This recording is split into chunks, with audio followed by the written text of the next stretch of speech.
नमस्कार, उत्तराखंड समाचार में आपका स्वागत है। मैं रविंद्र सिंह। सबसे पहले मुख्य समाचार।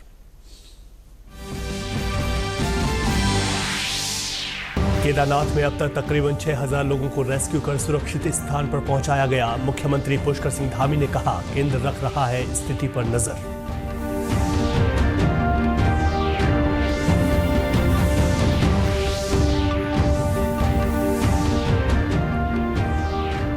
भारी बारिश से प्रदेश के अन्य इलाके भी हुए हैं प्रभावित। उत्तरकाशी और टिहरी के भिलंगना में आपदा प्रभावित क्षेत्रों में किया जा रहा राहत बचाव कार्य।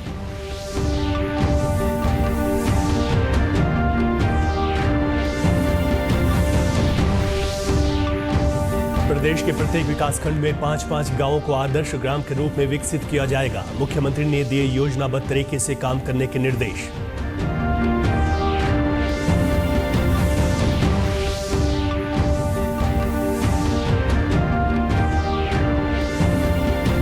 पेरिस ओलंपिक में आज दौड़ लगाएगी उत्तराखंड की बेटी। पौड़ी में धावक अंकिता ध्यानी के गांव में खुशी का माहौल। बैडमिंटन खिलाड़ी लक्ष्य सेन का भी आज मुकाबला।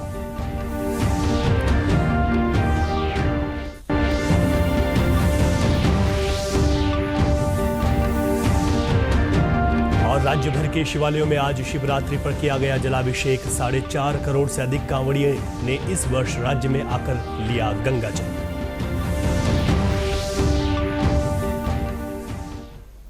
अब समाचार विस्तार से। केदारनाथ पैदल मार्ग पर अतिवृष्टि से प्रभावित क्षेत्रों में फंसे यात्रियों का रेस्क्यू आज दूसरे दिन भी जारी रहा। अब तक लगभग 6000 यात्रियों को सुरक्षित निकाला जा चुका है। एनडीआरएफ, एसडीआरएफ, डीडीआरएफ और पुलिस के सहयोग से रेस्क्यू किया जा रहा है। साथ ही भारतीय सेना के चिनूक और MI-17 हेलीकॉप्टर सहित कुल 6 हेलीकॉप्टर भी रेस्क्यू में लगे हुए हैं।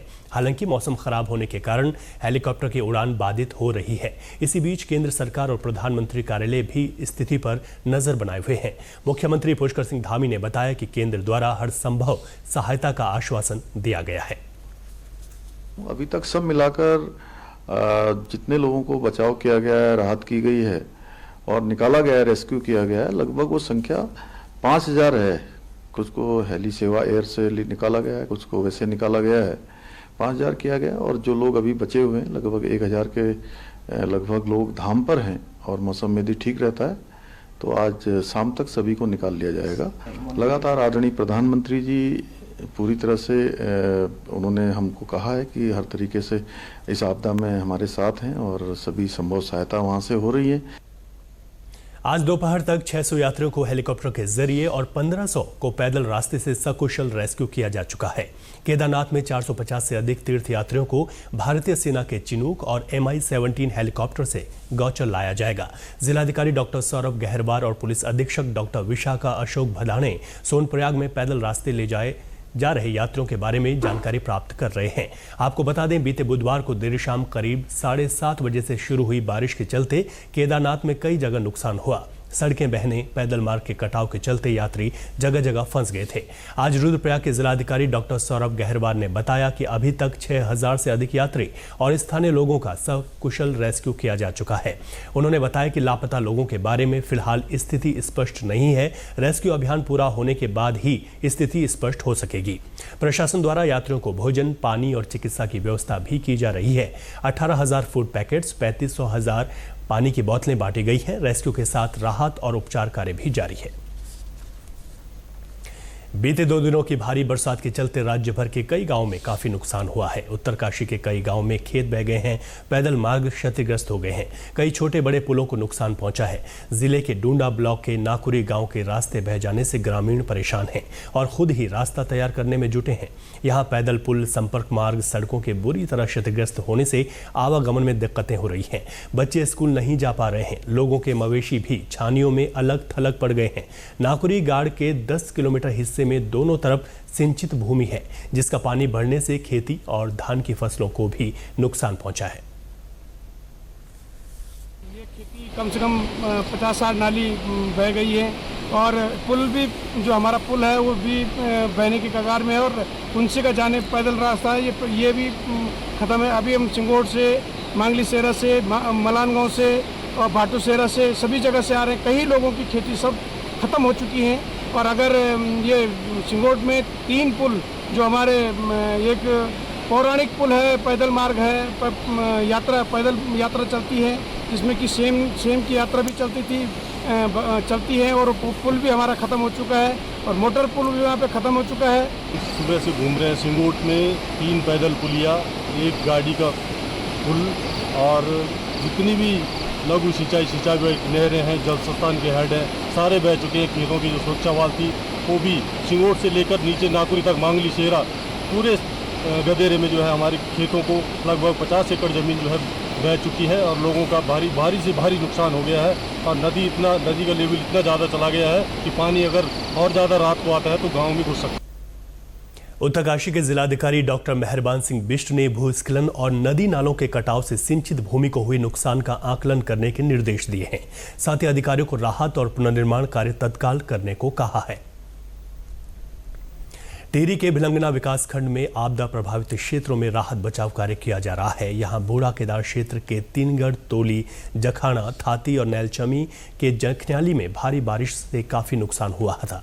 जिलाधिकारी मयूर दीक्षित ने बताया कि आपदा की वजह से क्षतिग्रस्त मार्गों, पुल, बिजली और पेयजल लाइनों की मरम्मत का कार्य जारी है।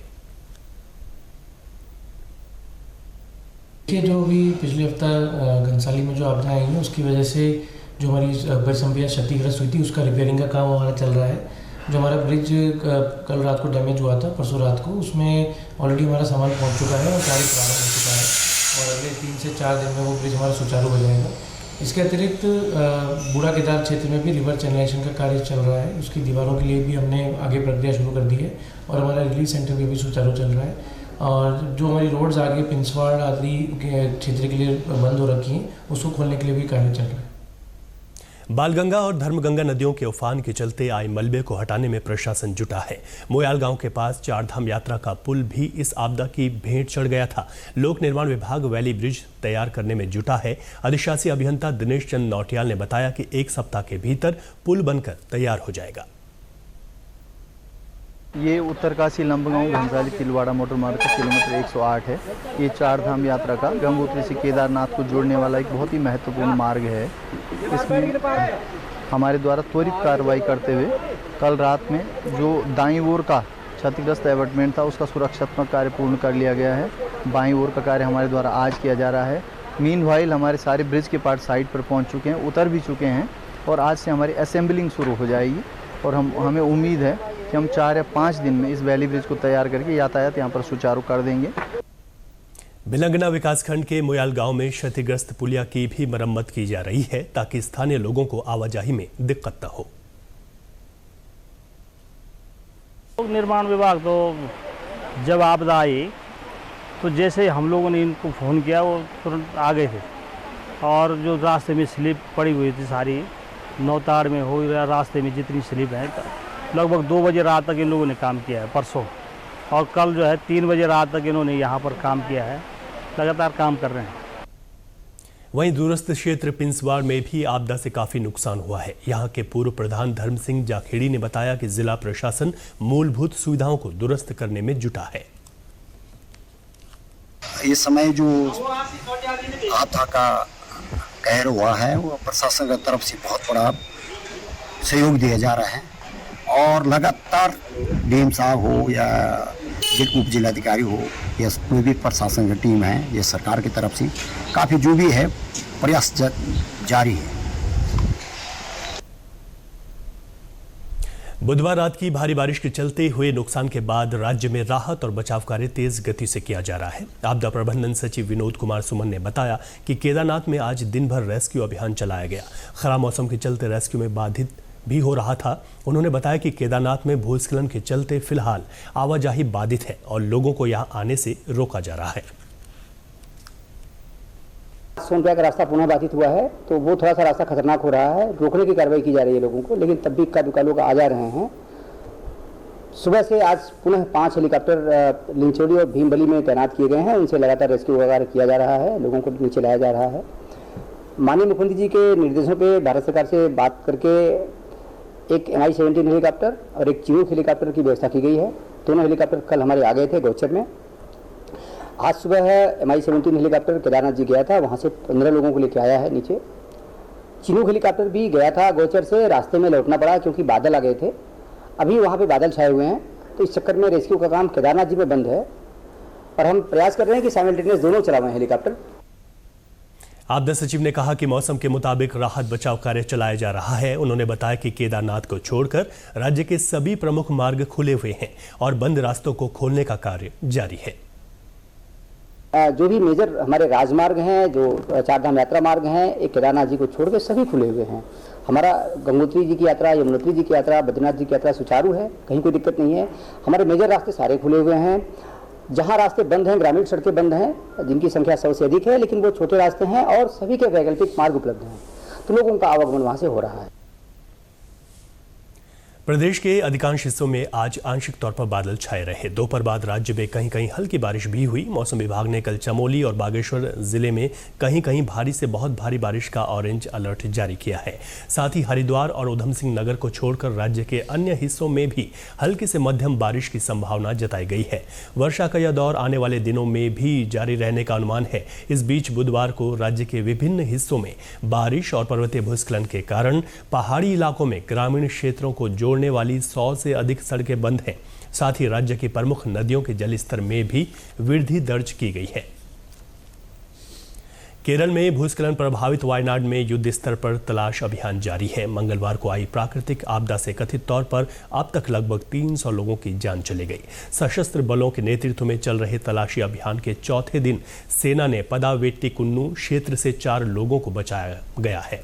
इनमें एक महिला और एक लड़की शामिल हैं, जिन्हें हवाई मार्ग से ले जाया गया। चूरलमाला, मुंडाकाई, अट्टामाला और चलियार नदी तट के सबसे अधिक प्रभावित क्षेत्रों में बचाव अभियान जारी है। इन 40 टीमों में 1500 से अधिक बचाव कर्मी हैं। मिट्टी और चट्टान, बोल्डर और उखड़े हुए पेड़ों के विशाल ढेर के बीच भारी मशीनों, स्नाइपर कुत्तों आदि की मदद से खोज अभियान आगे बढ़ रहा है। वायनाड में इस समय 91 राहत शिविरों में 9000 से अधिक लोग हैं। प्रदेश के प्रत्येक विकासखंड में 5-5 गांवों को आदर्श ग्राम के रूप में विकसित किया जाएगा। मुख्यमंत्री पुष्कर सिंह धामी ने आज सचिवालय में पंचायती राज विभाग की समीक्षा के दौरान इस संबंध में निर्देश दिए। उन्होंने कहा कि उत्तराखंड के 10 गांवों को देश के शीर्ष 100 आदर्श गांवों की श्रेणी में शामिल करने के लिए योजनाबद्ध तरीके से काम किया जाएगा। मुख्यमंत्री ने कहा कि ग्राम चौपाल के आयोजन में शासन के वरिष्ठ अधिकारी और जिलाधिकारी प्रतिभाग करेंगे। इसमें ग्राम पंचायतों के नागरिकों के साथ गांवों की विकास योजनाओं पर कार्य किया जाएगा। मुख्यमंत्री ने कहा है कि ग्राम सभाओं के स्थापना दिवस उत्सव के रूप में मनाए जाएंगे। इनमें उन गांवों के प्रवासी लोगों को प्रतिभाग करने के लिए विशेष रूप से आमंत्रित किया जाएगा। मुख्यमंत्री ने पंचायत भवनों के निर्माण के लिए राज्य सरकार द्वारा स्वीकृत की जा रही 10 लाख की धनराशि को बढ़ाकर 20 लाख रुपए करने के भी निर्देश दिए हैं। ग्राम पंचायतों में बनाए जाने वाले पंचायत भवनों को पर्वतीय शैली में बनाने पर जोर देते हुए श्री धामी ने कहा कि इन भवनों में उत्तराखंड की विरासत की झलक देखने को मिलनी चाहिए। उन्होंने पंचायत भवनों के लिए उचित स्थलों का चयन करने को कहा ताकि उनका ग्राम पंचायतों में सदुपयोग हो सके। मुख्यमंत्री ने अधिकारियों को सभी ग्राम पंचायतों में कंप्यूटर और हाई स्पीड इंटरनेट कनेक्टिविटी की व्यवस्था करने के भी निर्देश दिए हैं। यहां रुकेंगे एक छोटे से ब्रेक के लिए, आप बने रहिए हमारे साथ।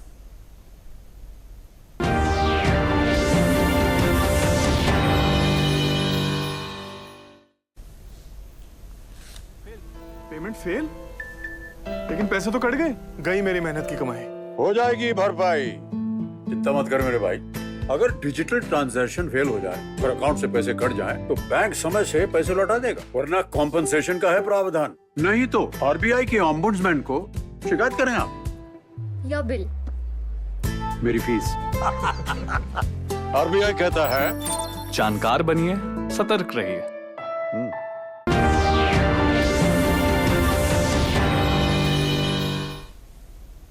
ब्रेक के बाद एक बार फिर आपका स्वागत है।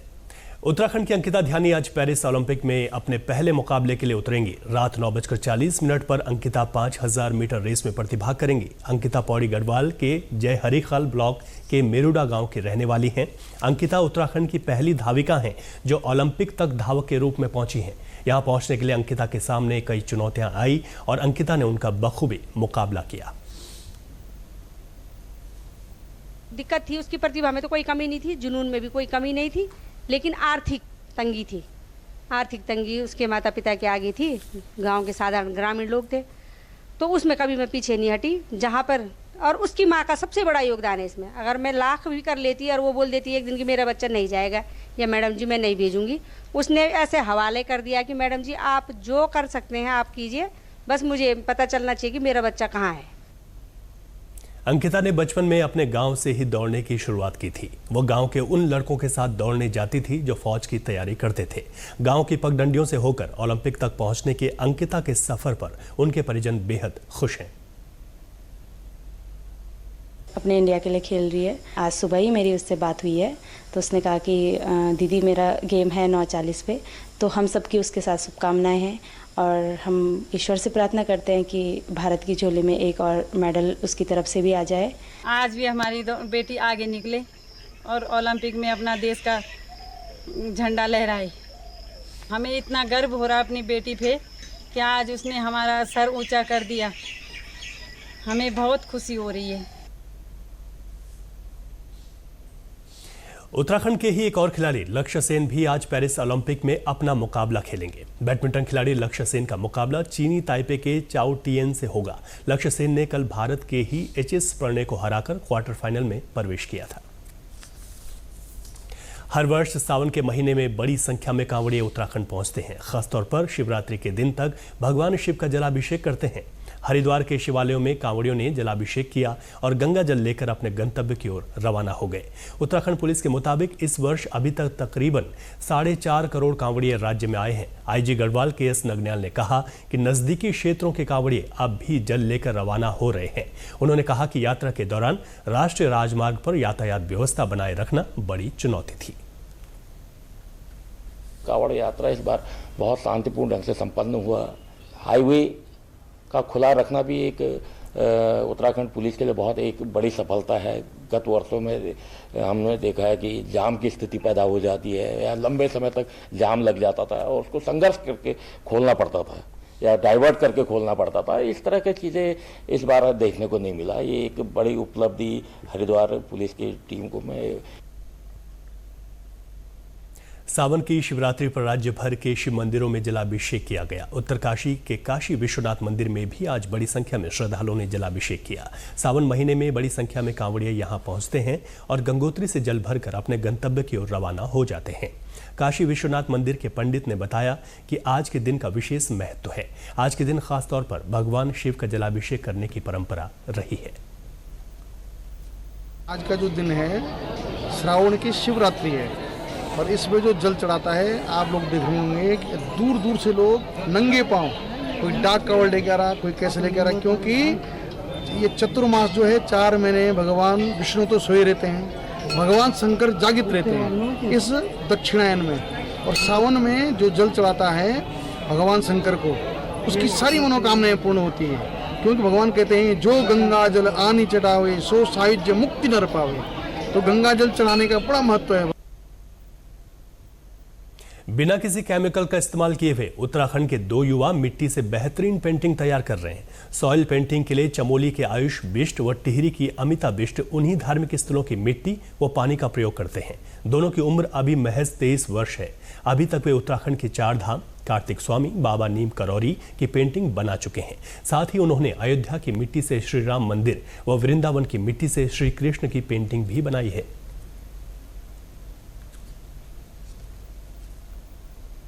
हम वहीं की मिट्टी और गंगा जल या तो फिर वहीं का पानी, तो उससे हम पेंटिंग बनाते हैं। सबसे पहले तो मतलब जो मिट्टी है हम वहीं से उठा के लेके आते हैं, फिर सुखाना होता है, फिर पानी और उसको मिट्टी को मिक्स करके हम ये कलाकृति करते हैं। दोनों युवाओं ने द मिर्दा नाम से देहरादून के आराघर में अपना काम शुरू किया है, जिसमें पेंटिंग के साथ हैंडीक्राफ्ट्स व फ्रेमिंग का भी काम किया जाता है। धीरे धीरे अब उनके काम को पहचान मिलने लगी है। पर्यटन विभाग से हमें बहुत सहयोग मिला है। जब से हमारा पहला जो सैंपल कार्तिक स्वामी का था वो पास हुआ है, वहाँ से हमें रेगुलर काम रहता है और आगे कोशिश रहती है पर्यटन विभाग की कि हमको रेगुलर बढ़ाया जाए। टिहरी जिले की नगर पंचायत घनसाली और नगर पंचायत चमियाला को अब कूड़े के निस्तारण के लिए दिक्कतों का सामना नहीं करना पड़ेगा। लंबे समय से कूड़ा घर के लिए जूझ रही इन दोनों नगर पंचायतों को अब कूड़े निस्तारण के लिए जगह मिल गई है। जिला प्रशासन ने घनसाली टिहरी मार्ग पर असेना गांव के पास कूड़ा घर के लिए स्थान चयनित कर दिया है। इसके लिए भूमि हस्तांतरण का काम हो चुका है और कूड़ा घर बनाने की प्रक्रिया शुरू हो चुकी है। 5 नाली नगर पंचायत घनसाली की और 5 नाली नगर पंचायत चमियाला के लिए जिलाधिकारी महोदय की अध्यक्षता में कमेटी गठित करने के उपरांत जिलाधिकारी महोदय के ही निर्देश से वो हस्तांतरित की गई दोनों नगर पंचायतों को एंड ऑलमोस्ट 15 दिन पहले वहाँ पर जो है कार्य प्रारंभ कर दिया गया है, जिससे कि बरसात लगने से पहले जो मशीन वर्क है वो कंप्लीट हो जाए एंड समतलीकरण वहाँ का ऑलमोस्ट हो गया, प्रोटेक्शन वर्क वहाँ का स्टार्ट हो गया। नया डंपिंग जोन बनने से बालगंगा डिग्री कॉलेज के छात्र छात्राओं के साथ ही चारधाम यात्रा पर आने वाले यात्रियों को भी राहत मिलेगी। कूड़े की समस्या से जूझ रहे स्थानीय लोगों ने भी प्रशासन की इस पहल का स्वागत किया है। जद्दोजहद के बाद शासन और प्रशासन ने अब असेना में जो चयनित किया, इससे हमारे नगर पंचायत घनसाली को और चमियाला को बहुत कुछ राहत मिलेगी। यहाँ का पर्यावरण शुद्ध हो पाएगा और मैं अपील करूँगा लोगों से कि इस डंपिंग जोन जो अपना प्रतिष्ठानों का कूड़ा है वो अपने ही कूड़ादान में रखें, बिखराएं नहीं। राज्य सरकार ने रुद्रपुर शहर को जल भराव व जाम से निजात दिलाने की कवायद शुरू कर दी है। सचिव आवास के निर्देश पर ट्रैफिक प्लानर ने विभिन्न एजेंसियों से चर्चा की है। जिला विकास प्राधिकरण, नगर निगम, राष्ट्रीय राजमार्ग, विद्युत विभाग, लोक निर्माण विभाग से इस संबंध में सुझाव मांगे गए हैं। शहर के जल भराव व जाम को लेकर अधिकारियों ने निरीक्षण किया है। अब ट्रैफिक प्लानर की रिपोर्ट के आधार पर आगे की कार्रवाई की जाएगी। जो हमारे ट्रैफिक प्लानर आए थे उन्होंने सारे बिंदुओं को टेकअप किया, एक प्रारंभिक रिपोर्ट हमारे साथ उन्होंने शेयर करी। उसके बाद वो अभी उस पर डिटेलिंग कर रहे हैं, डिटेलिंग करके सचिव आवास महोदय को प्रस्तुत करेंगे। उसके बाद जो भी निर्देश होगा, हमारा प्रयास यही है कि जो भी हमने ट्रैफिक स्मूथ करने के लिए जो हमारे इंटरवेंशन हमको प्रतीत हुए हैं, जो हमने ऑब्जर्वेशन किए हैं, उसके आधार पर आगे निकट भविष्य में प्रोजेक्ट तैयार किए जाएंगे, उसको काम किया जाएगा। यूपीआई आधारित लेन देन इस वर्ष जुलाई में बढ़कर 20,64,000 करोड़ रुपए तक पहुंच गया है। भारतीय राष्ट्रीय भुगतान निगम ने कल इस बारे में आंकड़े जारी किए। रिपोर्ट में कहा गया है कि वर्ष दर वर्ष आधार पर यूपीआई लेन देन में 35% की बढ़ोतरी हुई है। जुलाई में कुल यूपीआई लेन देन 4% बढ़कर 14 अरब 44 करोड़ रुपए का हुआ। औसत दैनिक लेन देन 46 करोड़ 60 लाख रुपए का रहा। भारतीय रिजर्व बैंक की ताज़ा रिपोर्ट के अनुसार भारत अपनी मजबूत डिजिटल व्यवस्था और विश्व की तेजी से बढ़ती डिजिटल अर्थव्यवस्था बनने के अनुकूल नीतिगत पहल के कारण एक अग्रणी देश के रूप में उभरा है। प्रदेश के समाचारों में बस इतना ही। चलते चलते मुख्य समाचार एक बार फिर।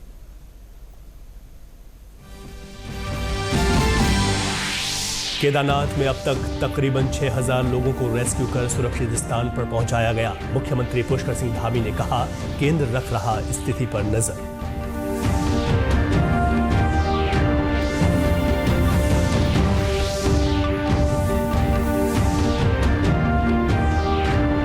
भारी बारिश से प्रदेश के अन्य इलाके भी हुए हैं प्रभावित। उत्तरकाशी और टिहरी के भिलंगना में आपदा प्रभावित क्षेत्रों में किया जा रहा राहत बचाव कार्य।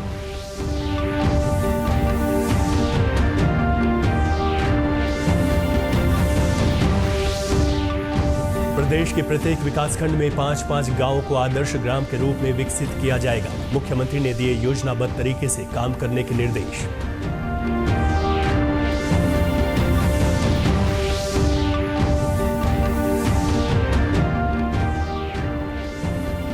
पेरिस ओलंपिक में आज दौड़ लगाएगी उत्तराखंड की बेटी। पौड़ी में धावक अंकिता ध्यानी के गांव में खुशी का माहौल। बैडमिंटन खिलाड़ी लक्ष्य सेन का भी आज मुकाबला।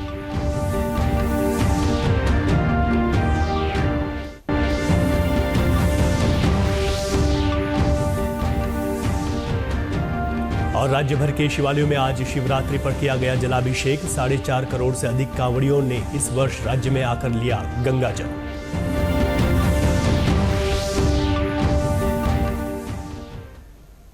प्रदेश से जुड़े अपडेट्स के लिए आप हमसे सोशल मीडिया के माध्यम से भी जुड़ सकते हैं। हमारा एक्स हैंडल है DD News_ देहरादून। हमारा फेसबुक पेज है DD News उत्तराखंड। हमारे YouTube channel DD News Uttarakhand को आप सब्सक्राइब करें और हमारे Instagram page DD News Uttarakhand को भी फॉलो करें।